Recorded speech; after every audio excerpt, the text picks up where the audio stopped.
با اجازه استاد دایی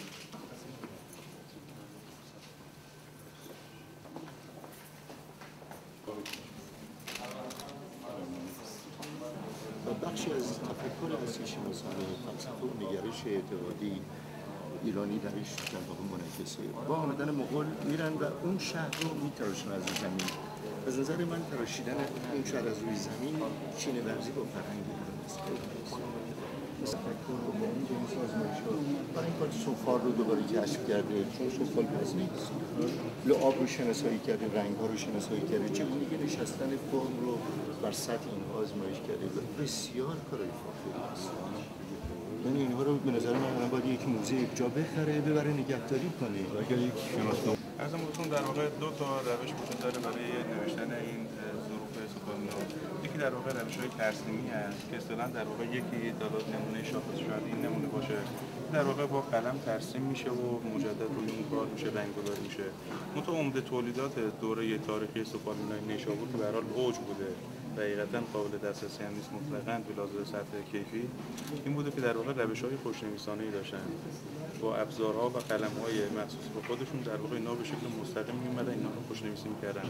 یه دوره در واقع یه جایی ما بودیم تقریبا یک سال خورده پیش با پژوهشگر هستن، نویسنده هستن. قبل از اینکه در واقع من آشنا بشم با این جنس و این تکنیک کار، بهشون گفتم حدس می‌زنم روی مطالعاتی که داشتم که برای اونها روش‌های خوشنویسانه‌ای داشتن بسیاری از تولیدات بالا. چون میگفتن که نه محاله اینو در واقع طراحی می‌شده، داخلشون با قلم فرم می‌شده و خوشبختانه به فاصله چند هفته که در اون مراسم داخل یزد انجام شد ما آشنا شدیم با دوستان داخل میوات، رفتیم اونجا بازدید کردیم از کارهای سنتینا. بلا فاصله قلم به من دادن، گفتن شروع کن بنویسن. گفتم اصلا قلمو مطالب نگرفتم دستم.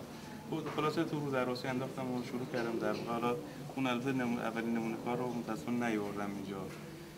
شروع کردیم به کار و خوشبختانه خیلی فرصت فوق‌العاده‌ای بود و تجربه بی‌نظیر برای خودم بود که به هر حال حداقل به خودم ثابت کنم اون دید مطالعاتی و تئوری که داشتم کاملا درست بوده و اونها روش‌های 100% خوشنویسانه بوده.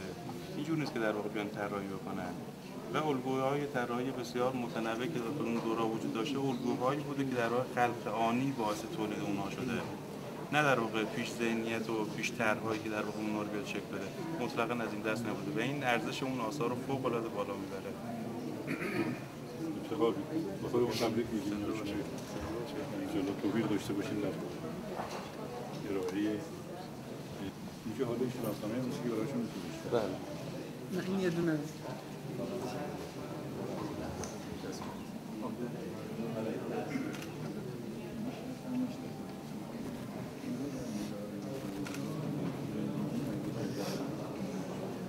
توریستی که میاد پول میده برای اینکه ببینید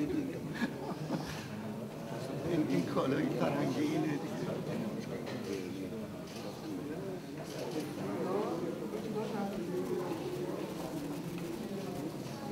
این باران چاپایی که فرمودیم الان اینجاهای از ایران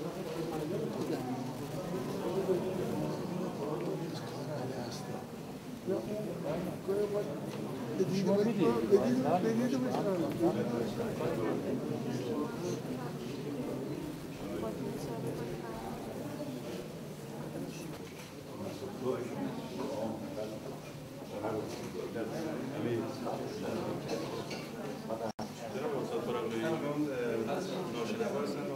تصیف‌کار این آثار بودن جناب استاد سرحدی، مینیاتوریست و تصیف‌کار.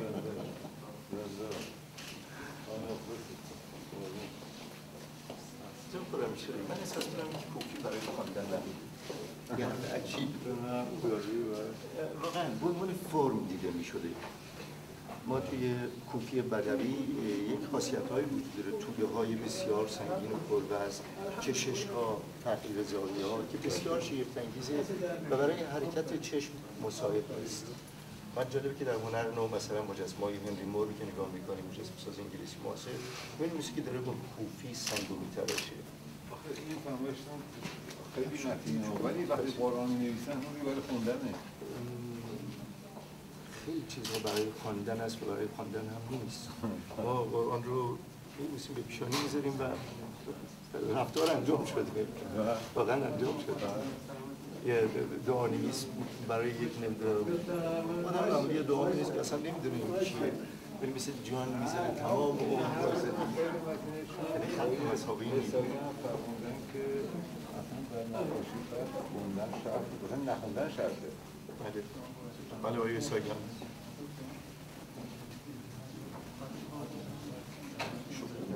واقعا شده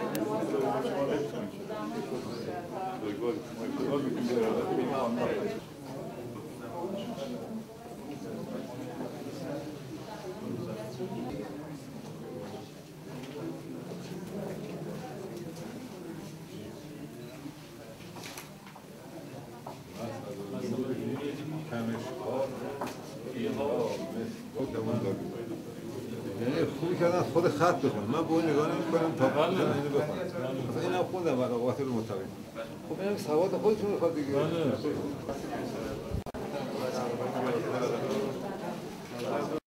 صندلی بریم اونجا رسول الله نمی‌تونه استاد صندلی بریم اونجا بعد خودتون هیچ نیست